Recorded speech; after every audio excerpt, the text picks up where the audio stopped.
De todo el espectro. Esos ni siquiera llegan a... O sea, la clase política mexicana no veo pues en ningún lado. Tenemos ahorita un gran peligro. Estamos a punto de convertirnos... Bueno, tradicionalmente hemos sido una tragedia en el caso de la escena política. El último acto de ella fue el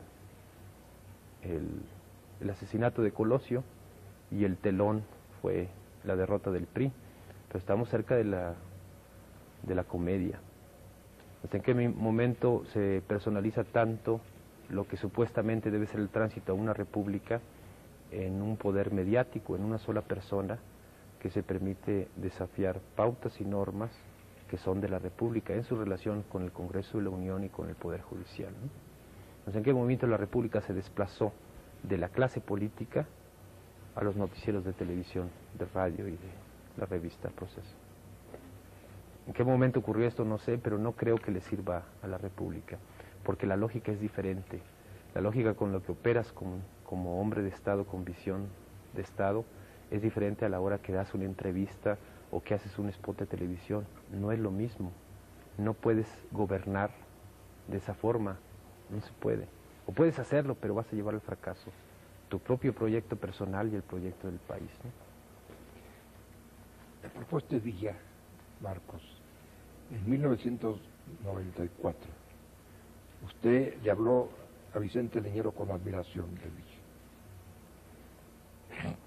Villa fue guerrillero, implacable, buen soldado y hombre de gobierno en Chihuahua, según la biografía monumental de Friedrich Katz, que seguramente usted conoce, tiene referencias, pero bueno, entonces, ¿para qué le digo más? ¿Se identifica usted con el centauro como con ninguno? Quisiera hacerlo. Era un hombre que tenía la visión de cuerpo, un hombre preocupado por sus tropas, y no me refiero solo a sus tropas regulares, sino a los territorios que iba conquistando. No solo se preocupaba por combatir, sino también por organizar. Desgraciadamente esa parte es la menos conocida. O sea, a la hora que Villa estaba organizando a los pueblos y organizó el gobierno, incluso creó su papel moneda, trató de organizar la economía para la resistencia, una economía de guerra pues finalmente. Pero desgraciadamente Villa es el de los corridos, el del caballo 7 leguas, el de la toma de Torreón, el de la carga maravillosa esa de caballería sobre Paredón. El del ferrocarril. El ferrocarril maravillosa. Sí, toda la línea logística, pues los golpes de mano que hacía, el amago que tomamos nosotros para hacer el ataque a San Cristóbal, cuando Villa finge el ataque a Chihuahua y se les pela en tren y toma Ciudad Juárez, nosotros fingimos el ataque de aproximación sobre Ocosingo y les caímos en San Cristóbal. Frente a esas virtudes, ¿qué tanto pesa la violencia inútil de Villa? La violencia siempre es inútil, pero uno se da cuenta. ¿Cómo? La violencia siempre va a ser inútil, pero uno no se da cuenta hasta que la ejerce o la padece. ¿Y él no se dio cuenta, Marcos? No sé, yo pienso que a la distancia igual nos va a pasar a nosotros. Siempre nos va a haber vacíos o huecos a la hora de valorar a una persona, circunstancias, cosas que estuvo pensando o problemas que tuvo que enfrentar, ¿no? Definitivamente un militar, y me incluyo entre ellos, es un hombre absurdo e irracional, porque tiene la capacidad de recurrir a la violencia para convencer, que finalmente eso hace un militar cuando da una orden, convence con la fuerza de las armas. Por eso nosotros decimos que los militares no deben gobernar nunca, y eso nos incluye a nosotros, porque alguien que tiene que recurrir a las armas para hacer valer sus ideas es muy pobre en ideas y muy pobre en armas. Quiero hacer una observación de buen gusto. Las armas no convencen, se imponen. Sí, sí, finalmente eso es. Por eso decimos, no, los militares no pueden plantear eso, y los movimientos armados, por muy revolucionarios que sean, son fundamentalmente movimientos arbitrarios. Lo que nosotros decimos es eso, lo que en todo caso lo que tiene que hacer un movimiento armado es plantear el problema y hacerse a un lado. Es lo que nosotros estamos logrando ahora con éxito, después de 7 años en las comunidades. Es donde te digo que es de los errores que cometimos, de no haber aprendido más rápido cómo podríamos desprendernos de eso. Realmente nos hemos hecho a un lado. Los municipios autónomos son tan autónomos que ni siquiera a nosotros nos hacen caso, pues. Entonces, si Albores batallaba con ellos, olvídate nosotros. Nosotros no teníamos remedio porque eso es nuestro sustento, ahí sí teníamos que surcar. Marcos, pienso que no es popular el comandante Germán. Dispone, dirige, ordena, sube al camión el primero, lo abandona antes que nadie. Digo, sí, lo abandona antes que nadie.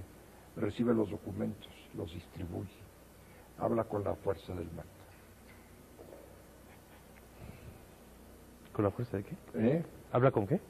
La fuerza del mando. Ah. Pesan sobre él sospechas graves, muy serias, que usted no puede ignorar.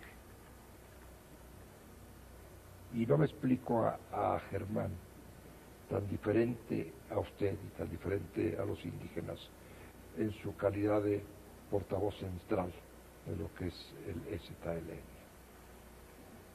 En los grados militares, Marcos, esto lo sabe usted bastante mejor que yo, la jerarquía es fundamental. Germán es comandante, usted es SUF, ordena a Germán, él es el que dispone, y usted de alguna manera cumple o sigue o atiende a sus instrucciones u órdenes.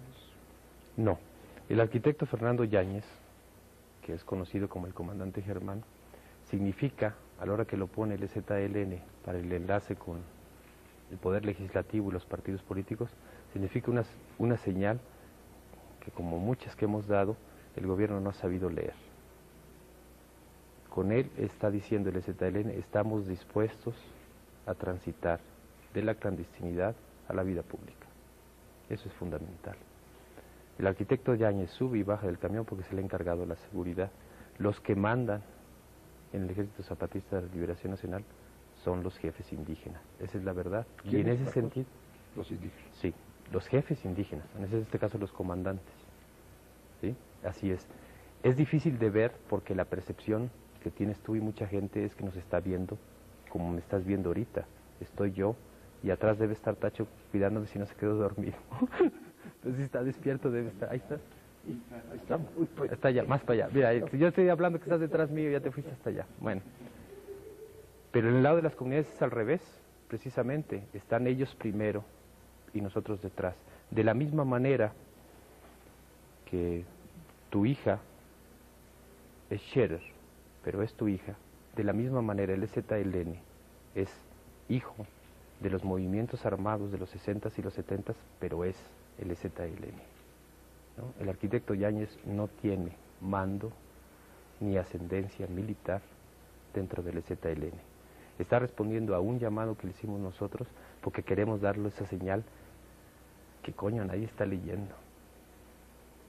Y si un movimiento armado está diciendo, ahí va esta parte, vean, a eso estamos dispuestos, y no lo lee, pues entonces ya de plano necesita la clase política una gran lección. Pues, Eso es lo que nosotros queríamos. Yo no lo había leído y no me siento disminuido por no haberlo leído.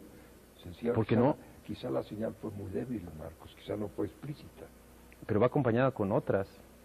O sea, finalmente lo que se está preguntando el gobierno mexicano es hasta qué punto Marcos y el EZLN no están jugando con la crisis que viene.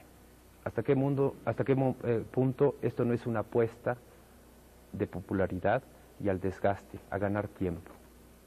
Antes con Zedillo, si nosotros estuvimos dispuestos a firmar la paz con Zedillo, que era un imbécil, un mediocre y todo lo que ahorita ya se puede decir y que antes no decía nadie, ¿por qué no lo vamos a hacer con Fox, que además es producto de un proceso legítimo de elección?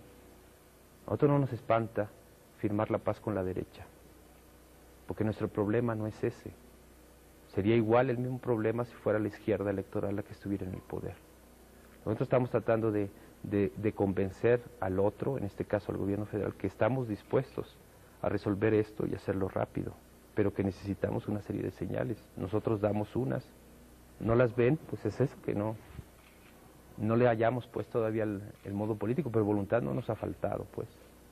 Si no logramos que tú veas esa señal o que la clase política vea esa señal, pues ahí fracasamos, pues vamos a buscar otra, ¿no? Pero a mí se me hace que este país tiene, por un lado, tiene que saldar una cuenta pendiente con mucha gente. no solo con Yáñez, sino con mucha gente que quedó en el camino, Con los que dio nuestras clandestinos, armas. sobre todo. Sí, con todos los movimientos clandestinos, que son mucho más poderosos en términos de patriotismo, de compromiso social, de sacrificio, que lo que puedan decir cualquier corrido de Lucio Cabañas o de Genaro Vázquez, ¿no? Lo que nosotros quisimos hacer, y es evidente que no se consiguió, pero esperamos que se pueda remontar esto a la hora que está haciendo el trabajo con el Poder Legislativo, que ha sido receptivo a su persona y a su trato, es eso, ¿sí?